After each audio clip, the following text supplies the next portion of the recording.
Once upon a time, so long ago it's hard to remember, there was a count who was wealthy, who had a grand mansion and hundreds of acres of land to call his own. He had very few friends, however, for he had an evil disposition. The friends that he had were all sycophants. They were just interested in him for his money and for his influence and power. One day, the Count took it upon himself to marry, and he chose a young woman. There was a girl in the town who was witty, intelligent, bright, musical, gay, fun to be with. And she had long golden hair. He wasn't so much in love with her, but there was something about her hair that he liked. And so it was her that he was going to marry. He went to the girl's parents and asked for her hand in marriage, and they agreed. He was wealthy. It would be a good thing for their daughter and for them. But the daughter did not want to marry the Count. Her heart was with another, the farmer's boy, and his heart was with her. They loved each other, dearly, deeply, passionately. And she told the Count this. "I cannot love you, I love someone else." And when she told him that it was the farmer, the Count decided that it would be an easy deed to do, to get rid of his rival suitor. So one dark night, he waited for the boy, and in the shadows of an alleyway, attacked him with his sword. But the farmer's boy was no weakling, and he had himself a dagger, and he protected himself with that dagger, and in the ensuing fight killed the Count. And when he pulled the body of the Count out of the alley and into the light of a oil lamp that was burning, and saw who he had killed, he realized that his own life was in great danger. For if the friends of the Count found out, if they didn't kill him, they would take him to court and he would be hung. And so he rode on his grey mare to his sweetheart and told her what had happened. He told no one else, but fled, having told her that he would return in 3 years. He would never, he said, be as rich as the Count, but he will find himself good work and good money and return to marry her. And so she waited. First year she heard nothing, the second year she heard nothing. But then in the 3rd year a note was given to her by a boy in the marketplace. He handed her the note and she read it. And the note said that he would come at midnight or thereabouts, under the full moon, to meet her once more. And her heart pounded. She looked forward with excitement to seeing him, to leaving with him. She packed a few belongings, the few precious things that she had, into a small bundle and waited. Her parents went to sleep. The moon came out full and bright, and she heard the thundering of hooves, and she saw a grey mare coming towards the house, and upon its back a rider, shadowed in the light of the moon.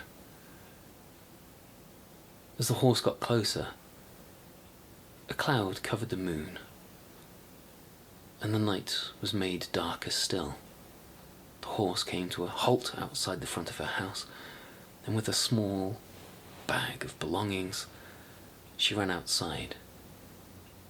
The rider's hand pulled her up behind him, the hand cold in the night, and she held herself close to the back of her true love as he swung the horse around and rode off into the night. The horse thundered over the hills.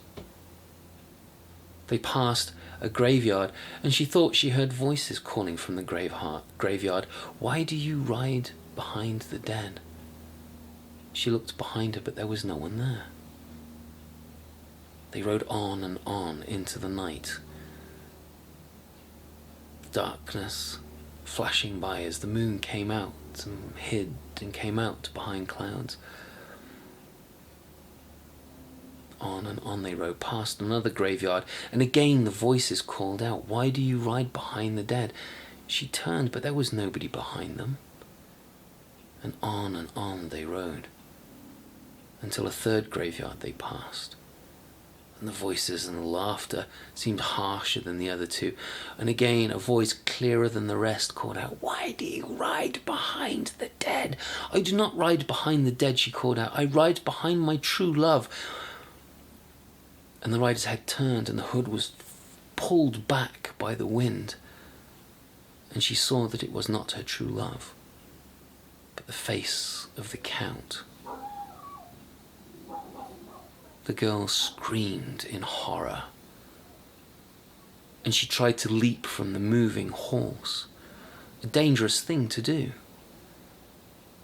But the Count was too fast, and he grabbed hold of her hair and caught her before she hit the ground.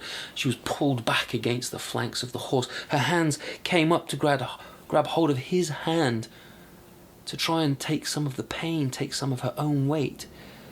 When they rode on and on, banging she was against the horse, screaming out for help, but they were nowhere. There was no one to help her, until she heard the sound of more hooves.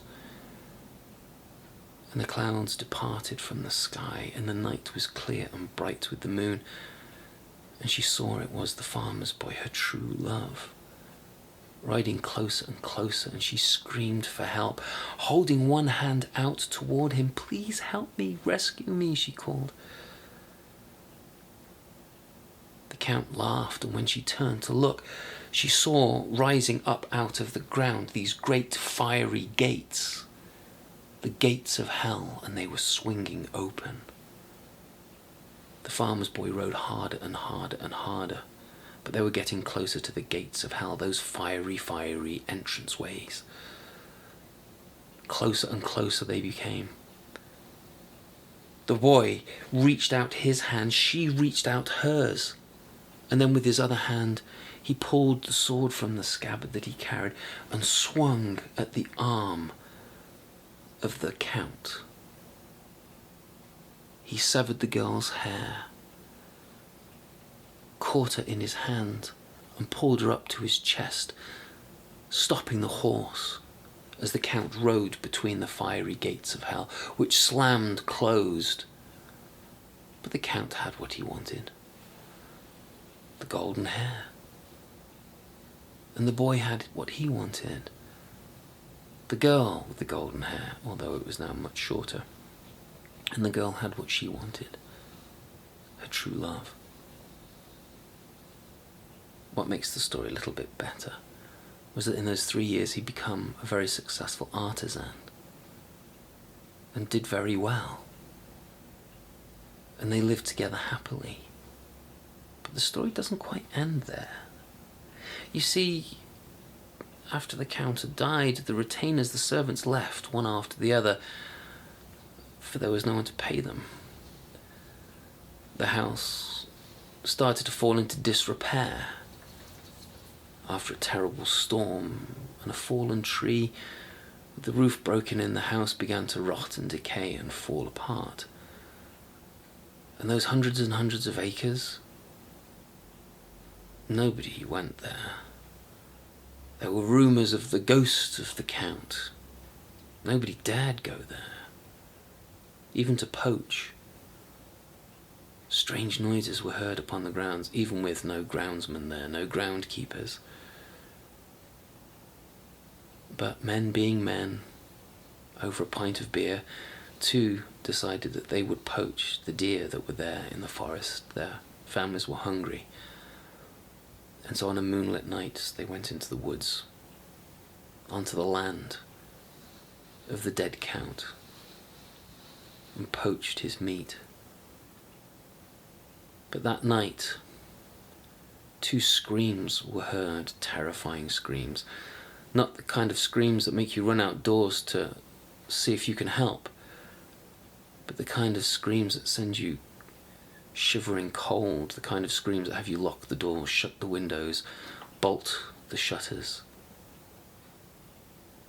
The next day, a number of men and a priest went to look for their two friends. They found them.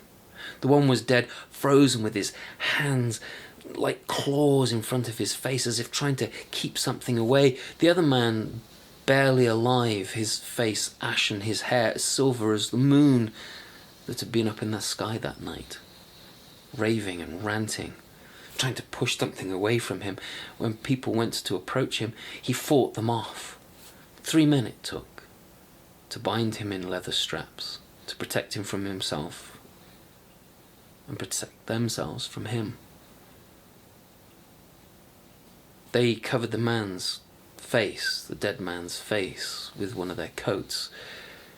The eyes were bulging, the face contorted in terror. They could not look upon it.